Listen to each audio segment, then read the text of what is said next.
Assalamualaikum warahmatullahi wabarakatuh. Alhamdulillah senang sekali kembali bisa bertemu dengan Anda dalam agenda yang setiap hari Senin kita udarakan untuk Anda dengan obrolan-obrolan yang menggunakan tema-tema yang menarik untuk selalu disimak dengan tema-tema yang teraktual yang sedang terupdate yang terjadi di masyarakat. Dan hari ini masih dalam nuansa Ramadan, masih dalam bulan suci Ramadan, tentu saja tema kita tidak akan jauh-jauh dari bulan Ramadan. Sudah hadir bersama kita seorang narasumber yang akan mengupas tentang fenomena-fenomena yang terjadi di bulan Ramadan. Seorang ulama aswaja Mataraman, ada Ustadz Ahmad Fatoni. Assalamualaikum Ustadz. Waalaikumsalam warahmatullahi wabarakatuh. Gimana kabarnya, Mas Yusuf? Alhamdulillah sangat sehat. Ustadz gimana sehat-sehat ya? Nggih, alhamdulillah sehat dan tetap Alhamdulillah. semangat. Nggih. Terus lancar semuanya. Amin, amin, amin. Nggih. Nggih. Baik, Ustadz, kita akan ngobrol-ngobrol tentang tema Ramadan karena ini masih sangat relevan dengan Ramadan kita yang masih berjalan sekitar separuh ya hingga hari ini ya. Baik, Ustadz, di bulan Ramadan, Ramadan juga sering disebut sebagai Sahrul Quran karena pada bulan ini Allah menurunkan Quran. Dan alhamdulillahnya hari ini kita masih tepat berada di bulan Ramadan. Harusnya, harusnya sebagai Muslim kita tentunya harus lebih banyak mengupdate diri bagaimana kita berperilaku sebagaimana yang sudah disyariatkan Allah dalam Al-Quran. Tapi pada kenyataannya Ustadz, sampai hari ini kita masih melihat banyak sekali ajaran-ajaran yang uh, tidak dihiraukan atau banyak orang yang berpaling dari ajaran-ajaran Al-Quran. Kenapa hal itu masih terjadi Ustadz? Sementara kita sudah memproklamirkan diri bahwa Indonesia adalah negara dengan popularitas muslim terbanyak. Tapi bahkan di bulan Ramadan ternyata sediatnya masih banyak ditinggalkan. Ada apa ini sebenarnya? Baik, makasih Mas Yusuf. Saya sapa dulu pemirsa nggih. Bismillahirrahmanirrahim. Assalamualaikum warahmatullahi wabarakatuh. Alhamdulillah Waalaikumsalam. kita sudah separuh jalan nggih menjalani ibadah saum Ramadan. Kita berdoa mudah-mudahan kita masih diberikan umur, diberikan kesempatan oleh Allah Subhanahu wa taala sehingga bisa menuntaskan ibadah kita di bulan Ramadan tahun ini. Baik Mas Yusuf, terkait dengan Ramadan. Bulan Ramadan itu juga dikenal dengan Syahrul Quran, yaitu di bulan Ramadan itulah Al-Quran itu diturunkan. Ya, sebagaimana firman Allah di dalam surat Al-Baqarah. Ayat 185, A'udzubillahi minasyaitonirrajim, Bismillahirrahmanirrahim. Syahrul Ramadan alladzi unzila fihil Quran hudal linnas wa bayyinatin minal huda wal furqan. Ramadan adalah bulan yang di dalamnya diturunkan Al-Quran hudal linnas sebagai petunjuk bagi manusia wa bayyinatin minal huda wal furqan, dan penjelasan-penjelasan mengenai petunjuk serta pembeda. Ya, tentunya pembeda antara yang hak dan yang batil. Nah, kemudian di bulan ini, di bulan Ramadan ini, kita juga mengenal adanya satu malam yang itu lebih baik dari 1000 bulan, yang kita sebut dengan malam Lailatul Qadar. 1000 bulan itu pinten nggih. Jadi kalau 1000 bulan dibagi 12 itu kurang lebih 83 tahun nggih. Jadi umur kita saja belum tentu nggih sampai 83 tahun nggih. Lah kemudian tentunya Al-Qur'an itu diturunkan itu adalah hudal linnas, itu sebagai petunjuk jalan kebenaran bagi manusia, agar manusia itu tidak tersesat di dalam kegelapan dan agar manusia itu selamat baik di dunia maupun di akhirat. Kemudian Al-Quran itu juga menjelaskan tentang petunjuk dan juga pembeda antara yang hak dan batil. Tentunya sesuatu yang hak itu ketika kita mengikuti petunjuk dari Al-Quran, sesuatu yang batil tentu ketika kita mengikuti hawa nafsu.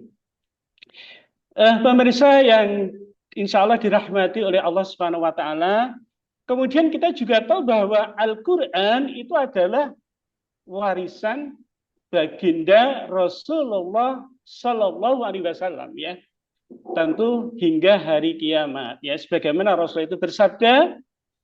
Jadi insya Allah umat Islam ini telah diwariskan dua hal, ya, oleh baginda Rasulullah Muhammad SAW. Ketika umat Islam itu berpegang teguh kepada keduanya, itu insya Allah akan selamat baik di dunia ataupun di akhirat. Nah, warisan Rasulullah itu adalah Al-Quran dan As-Sunnah. Nah, itulah yang membedakan Al-Quran dengan kitab suci yang lain. Jadi kalau kitab suci yang lain itu begitu Rasulnya meninggal, ya maka sudah selesai.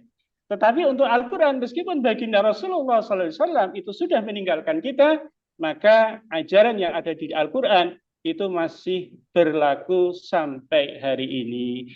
Kemudian Allah juga menegaskan di dalam surat Al-Baqarah ayat 2, A'udzubillahi minasyaitonirrajim, Dzalikal kitabu la raiba fihi hudal lil muttaqin.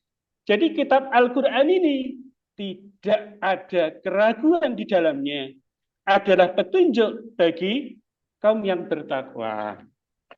Kemudian pertanyaannya, kenapa di Waisa ini masih banyak orang yang berpaling untuk mengikuti petunjuk dari Al-Quran? Mereka lebih mengikuti petunjuk kepada orang-orang yang notabene itu adalah bukan dari kalangan kaum muslimin, ya. Kita sebutlah misalkan Montesquieu, ya, J.J. Rousseau, ya, kemudian Adam Smith dan lain sebagainya.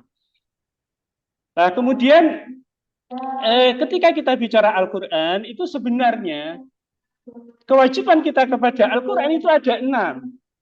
Yang pertama, Al-Quran itu harus diimani.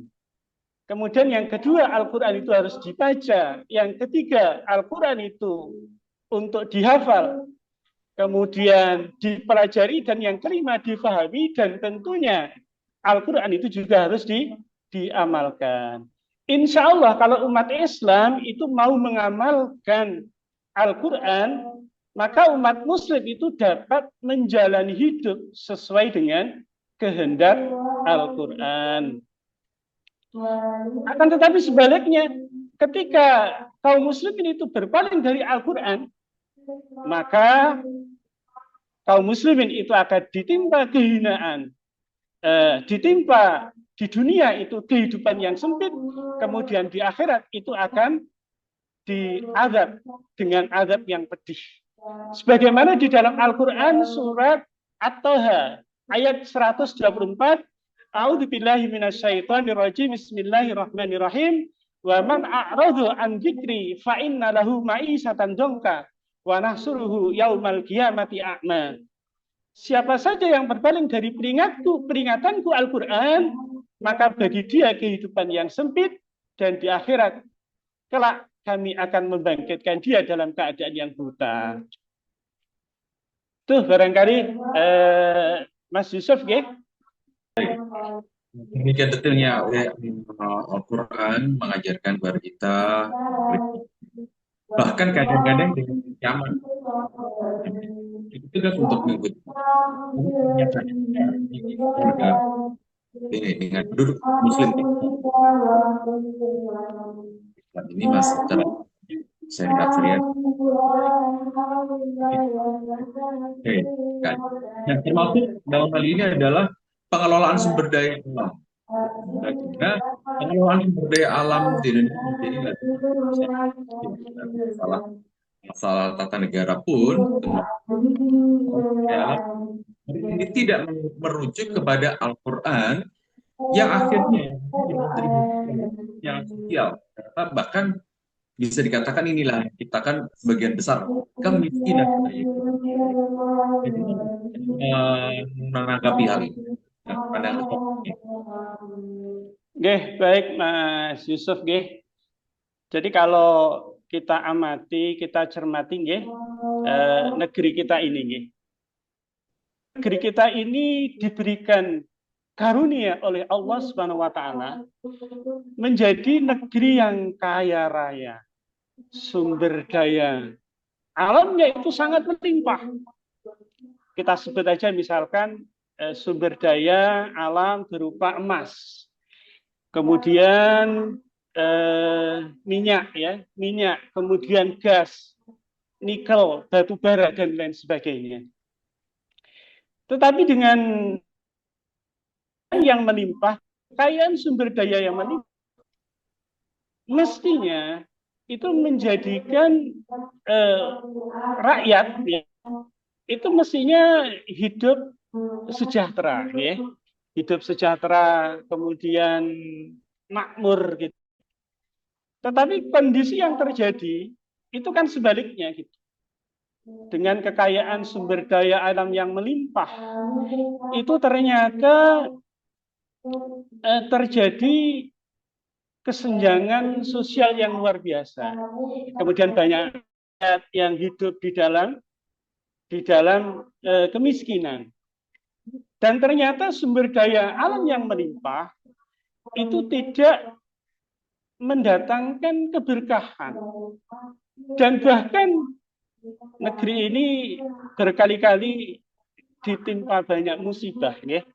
Jadi kalau kita lihat hari ini, ya, beberapa pekan kemarin, ya, misalkan kita dikagetkan ya, dengan bencana banjir ya, yang ada di Bekasi, ya, kemudian di Jakarta, gitu. Dan bahkan kemarin, ya, di sekitar tempat tinggal kita, ya, contoh misalkan seperti di Madiun, ya, itu ada di beberapa tempat itu kebetulan juga terjadi banjir, gitu, ya. Nah, sekarang yang menjadi persoalan kenapa, gitu, ya. Di satu sisi Allah memberikan nikmat dengan kekayaan sumber daya alam yang melimpah. Tetapi ternyata rakyat yang ada di negeri ini justru banyak yang miskin. Itu kenapa? Gitu ya. Nah itu ya. Jadi kalau kita lihat itu karena kaum muslimin ya yang ada di negeri ini itu tidak mengikuti petunjuk di dalam Al-Quran. Ya. Ya barangkali Al-Quran petunjuknya itu hanya dipakai untuk urusan-urusan yang berkaitan dengan ibadah mahdoh misalkan. Tetapi urusan yang lain itu tidak digunakan ya.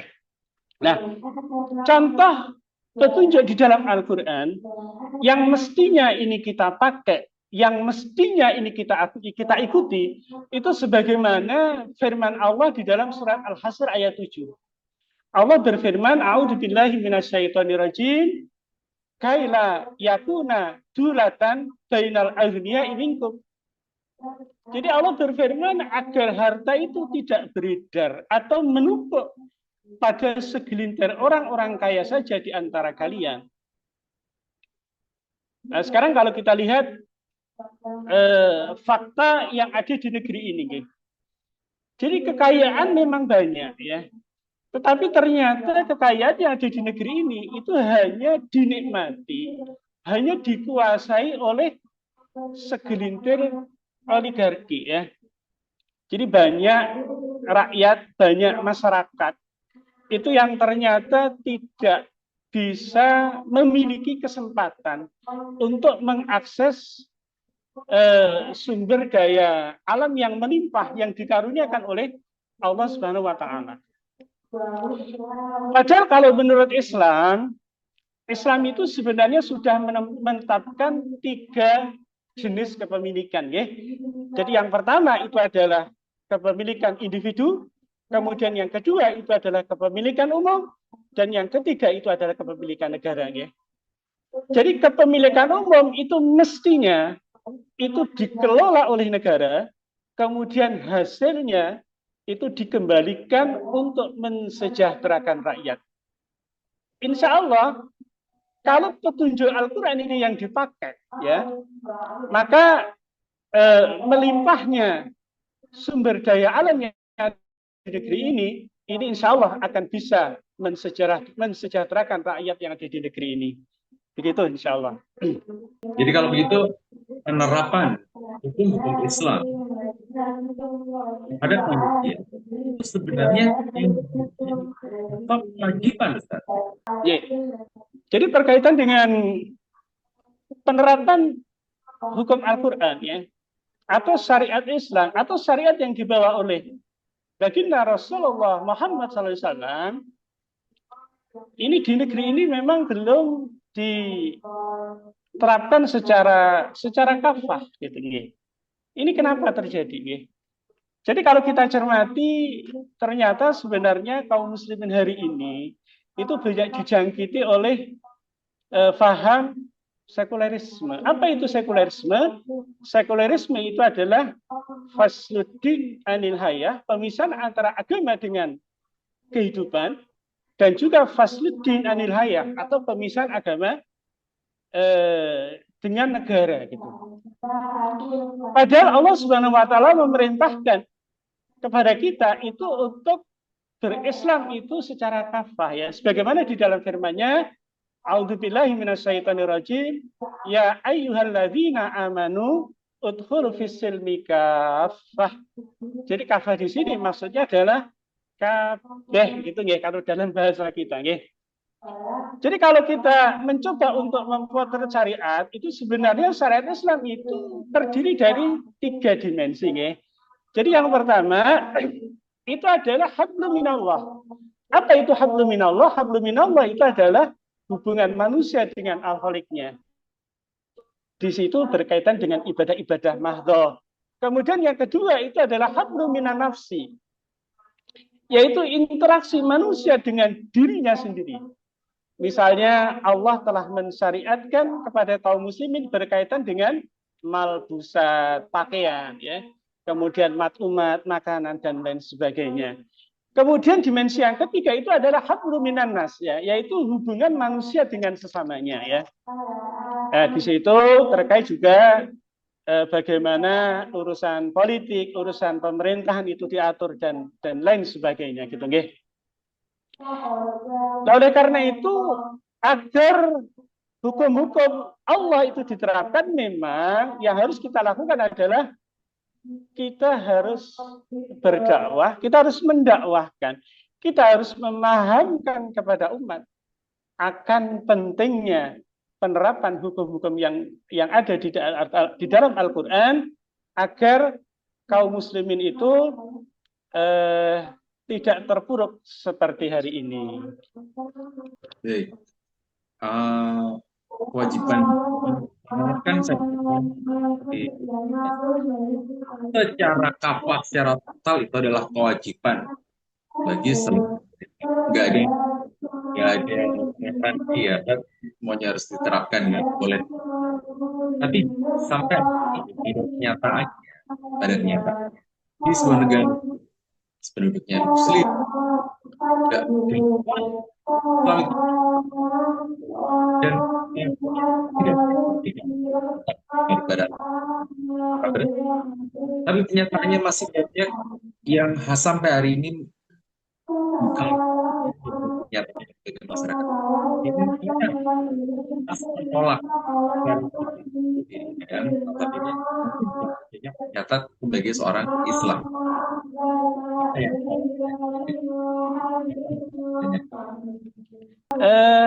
Jadi di sebelumnya tadi saya sudah menyampaikan, ya, bahwa syariat yang kafah itu mestinya menipu dari 3 dimensi tadi, gitu, ya. Jadi ada dimensi vertikal, horizontal, kemudian hubungan manusia dengan dirinya sendiri, gitu.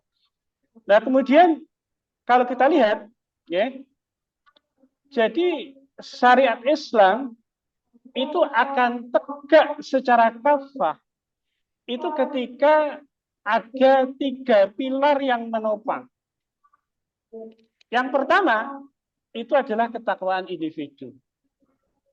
Yang kedua itu adalah kontrol masyarakat.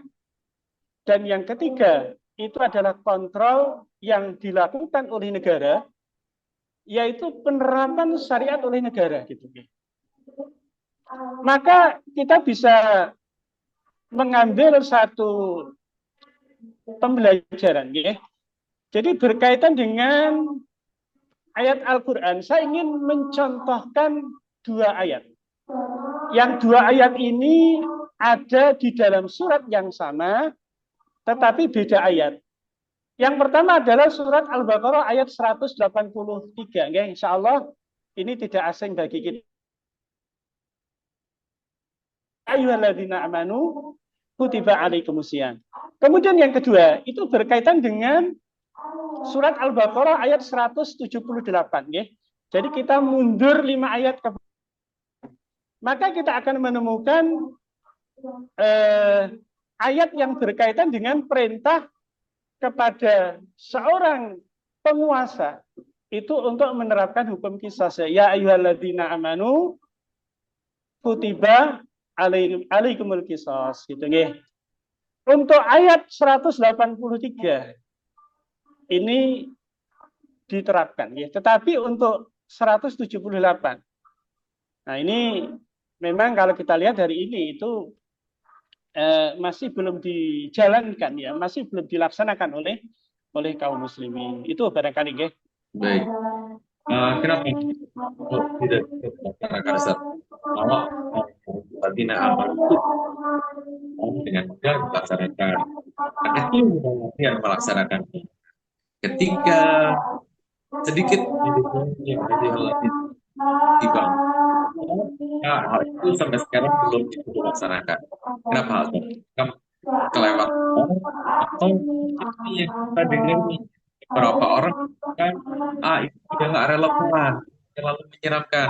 Kenapa hal itu terjadi? Baik. Jadi terkait dengan perintah Allah di dalam surat Al-Baqarah ayat 178 ya. Ini memang untuk hari ini belum memungkinkan ya untuk dilakukan. Ya. Jadi kalau kita bicara syariat, ya syariat Islam itu kan ada taklif ya.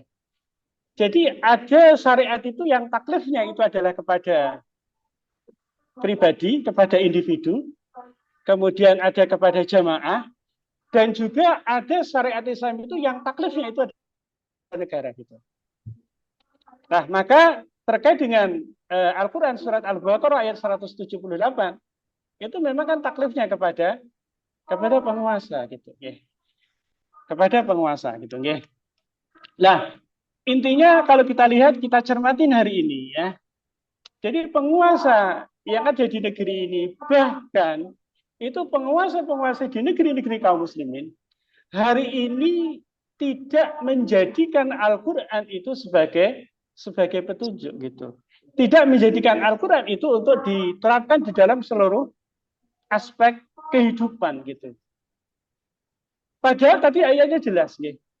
Al-Quran itu tidak cukup hanya dibaca, tetapi harus difahami. Kalau dia difahami, maka Al-Quran itu nanti akan bisa menjadi petunjuk gitu. Saya ingin bikin sebuah analogi barangkali nggih. Ini terjadi kalau kita ada di kota-kota besar nggih, seperti Jakarta gitu. Jadi kalau kita bingung, itu sebenarnya ada rambu-rambu petunjuk gitu. Misalkan kita mau ke arah Blok M gitu nggih. Nah, kalau kita mengikuti rambu-rambu itu insya Allah kita akan sampai kepada tujuannya. Kalau tujuan kita ke Blok M itu kita insya Allah akan sampai gitu. Tetapi kalau petunjuk itu tidak kita gunakan, maka ya kita akan bisa tersesat gitu ya. Lalu karena itu Al-Quran itu mestinya itu wajib dijadikan pedoman ya, baik untuk individu kemudian juga untuk masyarakat gitu. Nah, kembali lagi kepada Al-Quran Al-Baqarah ayat 183 dan ayat 178 tadi. Di situ ada lafaz yang sama. kutiba ya. Yang satu kutiba alaikumusiyam, kemudian yang kedua itu adalah kutiba alaikumul qisas. Nah, kalau kita mengacu kepada tafsir Jalalain ya, di dalam jilid 1 halaman 186 dan 181, maka Imam Jalaluddin Asyuyuti itu menyampaikan bahwa kutiba yang dimaksud itu adalah furida, ya. Jadi telah diwajibkan, ya. Dan tentunya kita juga paham bahwa kaum muslimin itu mestinya itu menjadikan baginda Rasulullah SAW itu menjadi suri teladan terbaik baik di dalam kehidupan ataupun di dalam kepemimpinan. Ayatnya nggih, laqad kana lakum fi Rasulillahi uswatun hasanah. Baik. Ini terakhir Ustaz, dalam beberapa penjelasan tadi, saya kira dalam fokus ya, cara Islam. Bagaimana cara terbaik agar kita bisa menemukan itu sebagai pedoman dalam kehidupan pribadi, masyarakat, negara, bahkan di negara di era modern ini? Jadi yang pertama, ya, kita harus menyadari bahwa, ya, ketika kaum muslimin, ketika umat Islam, ya, itu berpaling kepada petunjuk Al-Quran, itu tentunya akan menjadikan contoh kalau kita lihat di negeri ini, ya. Jadi negeri ini ya gelap gitu ya, tanpa harapan gitu ya. Jadi kalau kita mencermati beberapa informasi terakhir ya, misalkan banyak terjadi korupsi ya, dan korupsinya itu juga sangat luar biasa besar gitu. Nah, kenapa itu terjadi ya? Itu terjadi karena tidak menjadikan Al-Quran itu sebagai petunjuk ya. Artinya umat itu berbalik dari petunjuk Al-Quran gitu. Nah, kemudian bagaimana agar Al-Quran itu bisa dijadikan petunjuk ya, baik di dalam kehidupan individu, masyarakat dan bernegara ya. Maka mestinya yang pertama kita harus kembali kepada firman Allah di dalam surat Al-Ahzab ayat 21 nih. Laqad kana lakum fi Rasulillahi uswatun hasanah. Jadi mestinya kita harus menjadikan baginda Rasulullah itu sebagai uswah terbaik kita. Bukan hanya di dalam urusan pribadi, tetapi juga urusan masyarakat dan juga urusan kenegaraan. Ya. Kemudian yang kedua, kita juga harus melihat firman Allah di dalam surat Al-Baqarah ayat 208. Di sini jelas Allah berfirman, ya ayyuhalladzina amanu udkhulu fis-silmi kafah. Ya. Jadi Allah memerintahkan kepada kita untuk menerapkan Islam itu secara kafah, secara totalitas. Ya. Sehingga solusi satu-satunya ya untuk keluar dari kondisi yang buruk ini itu adalah kembali kepada petunjuk Al-Quran dalam seluruh aspek kehidupan. Kemudian pertanyaannya bagaimana caranya? Bagaimana memulainya? Maka tentunya kita harus melakukan kita harus menjadikan baginda Rasulullah itu sebagai uswah hasanah kita ya. Jadi ketika dulu beliau berdakwah ya, ketika itu berdakwah di Mekah ya selama 13 tahun ya. Nah, makanya mestinya umat Islam hari ini itu ketika berdakwah itu harus mengikuti thariqah dakwah Rasulullah SAW. Nah, oleh karena itu terakhir ya alhasil, jadi sudah seharusnya bulan Ramadan ini dijadikan sebagai momentum bagi umat Islam untuk mengamalkan dan menerapkan hukum-hukum Al-Quran itu secara keseluruhan, baik dalam level individu, kemudian masyarakat maupun negara. Itu barangkali wallahu a'lam bishawab. Baik, Ustaz. Terima kasih banyak waktu dan sharingnya. Masya Allah, Insya Allah ini akan semakin banyak orang yang tertarik dan semakin tersadar untuk segera daripada syariat kapan. Ya, semoga lancar sampai akhir Ramadan-nya. Amin, amin, amin, amin. Terima Ustaz. kasih banyak. Baik, Ya, pemirsa, sama-sama. demikian tadi dengan Ustadz Ahmad Fatoni tentang bulan Ramadan dan bagaimana harus diterapkan secara menyeluruh di dalam kehidupan pribadi, masyarakat maupun dan semakin banyak yang like, komen, dan share sehingga lebih banyak lagi umat yang dicerahkan. Selamat dalam sehat selalu semuanya. Assalamualaikum warahmatullahi wabarakatuh.